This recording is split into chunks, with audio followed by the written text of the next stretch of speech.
Hey there, welcome back to Chronically Overdressed.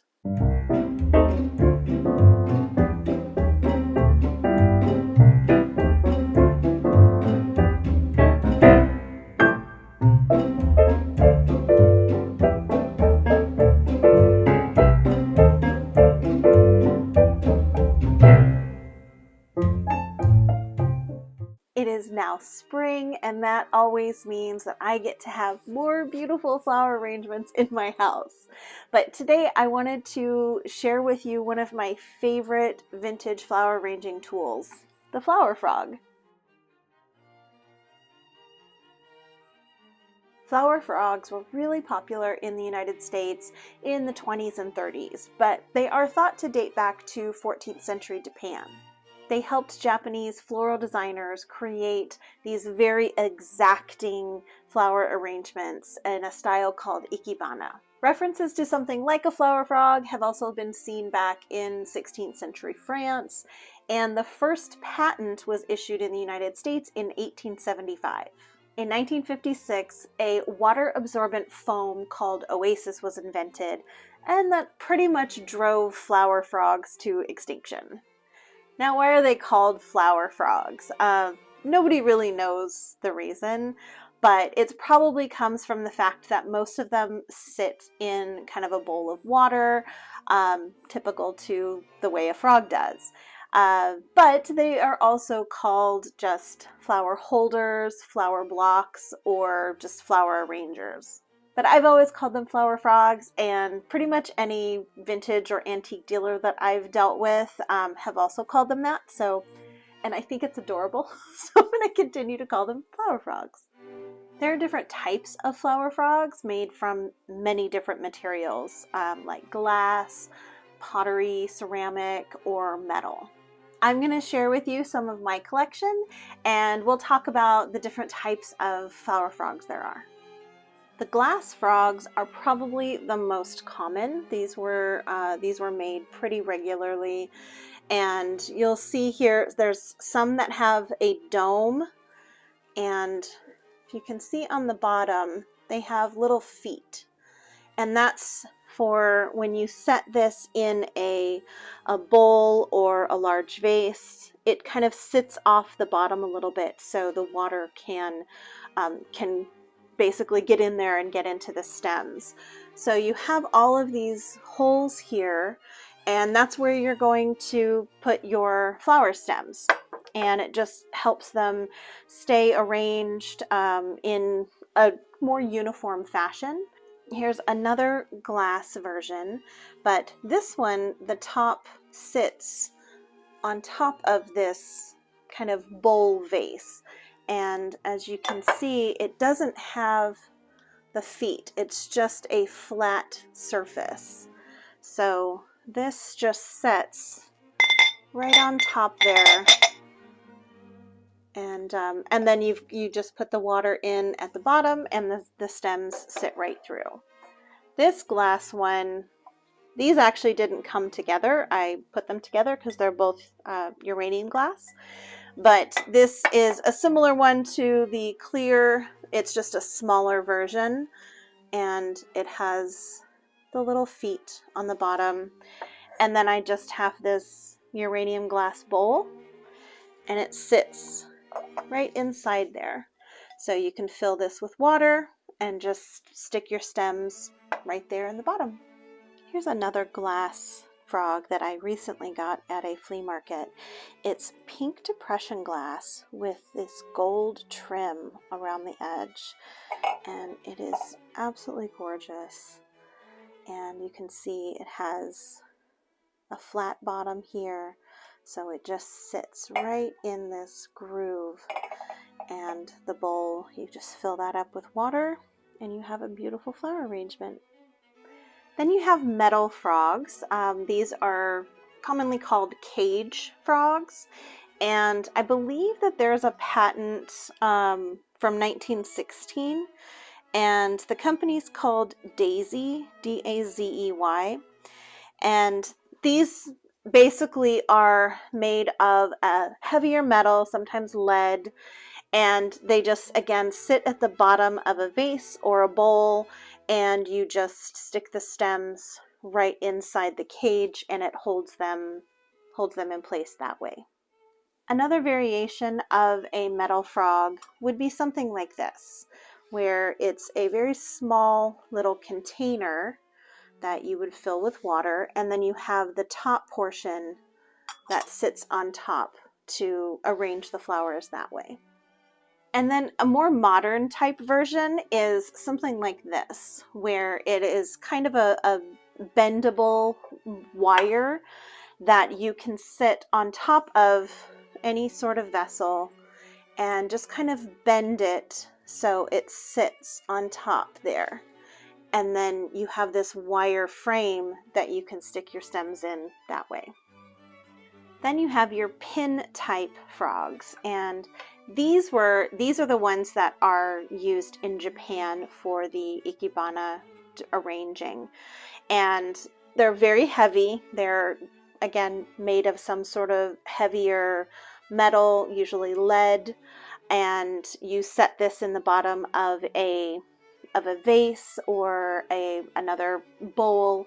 And it is best to, if you can get the floral clay, to kind of press onto the bottom and press that down into your bowl or your vase so it stays in place. So I have this little vase here, and I will set this right in here. I'm out of my floral clay, so I can't actually show you what it looks like, but you would attach it. It's waterproof, and so it would be able to just stay in one place, and you don't have to worry about it moving around too much. But you have these smaller pin type, kind of circular, and you can set these into little smaller vessels like this, and again, just put some of the floral clay on there and stick it right to the bottom, and it works wonderfully. A style of frog that I actually don't have an example of yet is the hairpin frog, and this was invented by Ida Sinclair in 1936. Ida was very talented at floral arranging and had won many blue ribbons for these skills.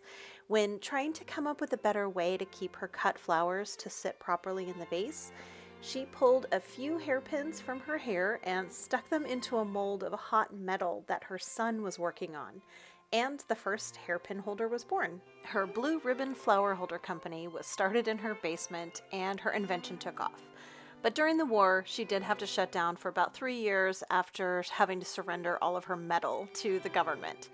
But she didn't give up on her dream, and by 1947, the Blue Ribbon Flower Holder Company was alive again and busier than ever. So now that we know a little bit more about what flower frogs are, what they look like, let's go ahead and put a flower arrangement together using one. I've trimmed my flowers to about the length that I want, and so I'm just going to place the flowers right in the holes. And of course, as you go along, you can trim these a little bit shorter if you wish. As they go through the frog, the height kind of changes a bit down towards the smaller ends here, so you can just trim up those stems so they're at the height that you want.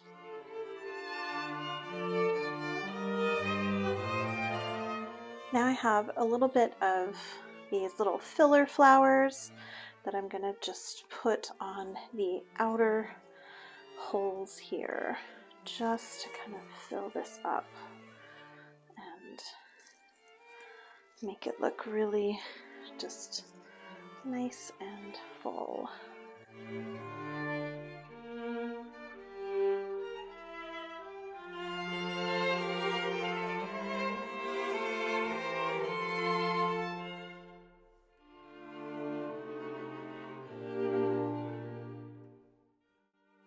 Okay, so now we can just add our water and make sure that our flowers are going to stay nice and healthy.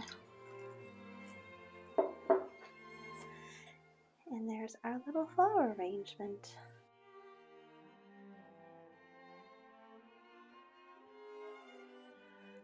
Flower frogs are pretty easy to find. I've found most of mine at flea markets, but you can find them at vintage stores, antique shops. Etsy and eBay also have them. I would say that they range anywhere between, $5 and maybe $25. They're really not that expensive. If you see some that are super expensive, I think they're just marking up the price, honestly. They're not terribly rare. I think the most expensive one that I bought was the pink depression glass. That was $35, and that was for the bowl and the frog together. So I was very comfortable paying that. I recently did find a hairpin frog at the DC flea market, and she was asking $75, which they're not that rare, to be honest, so I wasn't going to buy it. But you can pretty much find them at vintage shops and antique stores, and now that you know what they look like and what they actually are, you'll probably see them a lot more often when you're out shopping. I just wanted to add that there are in fact some flower frogs that are very rare and quite expensive. These are statue frogs, and they are from the Art Deco era, so 1920s, 1930s. They are much more rare than the ones that I've shown you, and so they do garner a heftier price. But in general, the ones that I'm showing you are anywhere in the range of, $5 to $25. Even though flower frogs are perfect for flowers, that's what their intended use is, they actually can be used for many other things as well. So if you get something like this that has the larger holes, you could use this for makeup brushes. You could use it as a pen holder on your desk. You can hold scissors, paint brushes if you're an artist. And these pin type frogs are actually perfect for holding vintage postcards. So it's a great way to display them on your desk if you want. I've seen people use them for business cards at their shops. And so yeah, you can just, any paper ephemera, you can just stick right in there, and they work great for that too. Well, I hope that this inspires you to be on the lookout for some more flower frogs and get into beautiful flower arrangements now that spring is here and flowers are going to be everywhere. Thank you so much for watching. I will see you soon. Bye.